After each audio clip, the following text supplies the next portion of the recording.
Good morning, guys. Welcome to another TTRP. That's the Transformers Talk Raw podcast. I'm Matt. Today we're going to talk a little bit about exclusives. And I have a few examples in mind.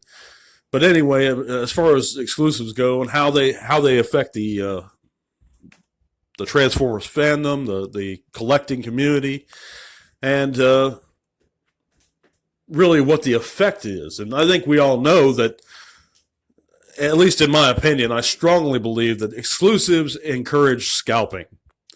We can look at three recent examples. One being the Target exclusive Earthrise Seeker 2 pack of Thundercracker Skywarp. And I checked some prices on eBay before I started recording today. They're going for about $100. The cheapest buy it now is about $125, $120. Because eBay is really the gauge. I mean, let's face it, guys. You're not going to find many of these in stock at many of the online retailers. You know, it's been about a year now. While they're very recent, they're not old figures. They've just come out pretty much. Those prices, they always go up. And in this case, you're talking two Voyagers. This is double the price. And that's the cheapest. And there's not many of that. So they're only going to go up from here unless they're reissued or something like that. But then you get in, I don't even want to look at the Dirge Ramjet. Amazon exclusive. That's insane. Or the Siege Skywarp, that exclusive. The prices get crazy on them. But we look at the Netflix Bumblebee, and that's cheapest buy it now on eBay currently is about $75. $75. So that's more than triple its price. And like I said, these figures just came out last year. We can look at the Earthrise Runabout, Runamuck. I get them confused all the time. I think Runabout is the white one. I don't know. The black one was the exclusive.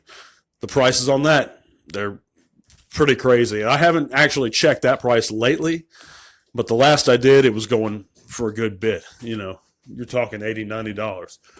But it's just getting nuts. And like I said, I think these exclusives encourage scalpers.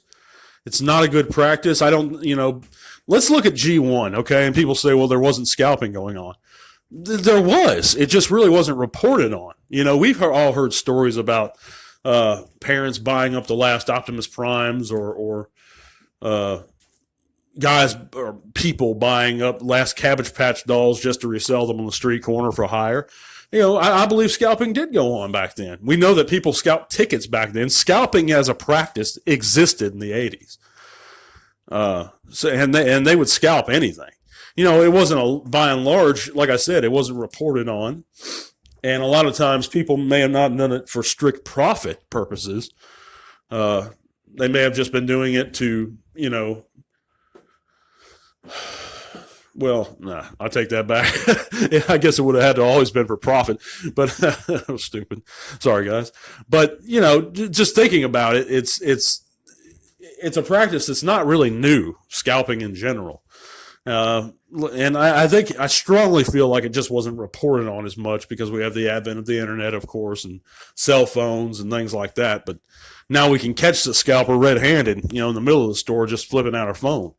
But, back in the day, you couldn't really catch these people. You couldn't even identify them. You don't know what they look like. You didn't know to look out for them. But they weren't exclusives either back in the day. As far as Transformers go, I'm talking about way back. I mean, 80s, G1.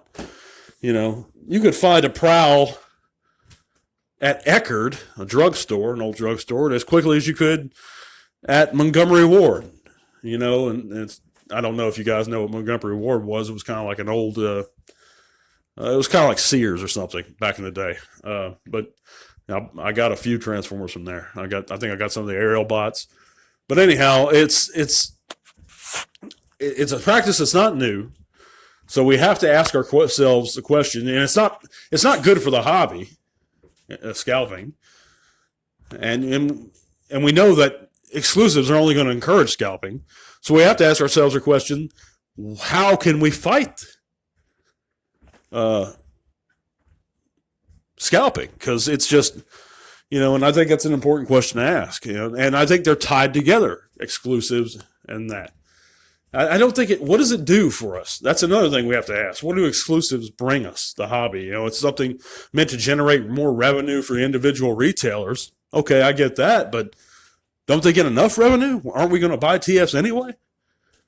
But I'm curious to hear what you guys think of this. What are your feelings on exclusives? Do you enjoy the fact that exclusives can be hard to obtain, that they increase in price so greatly, so fast?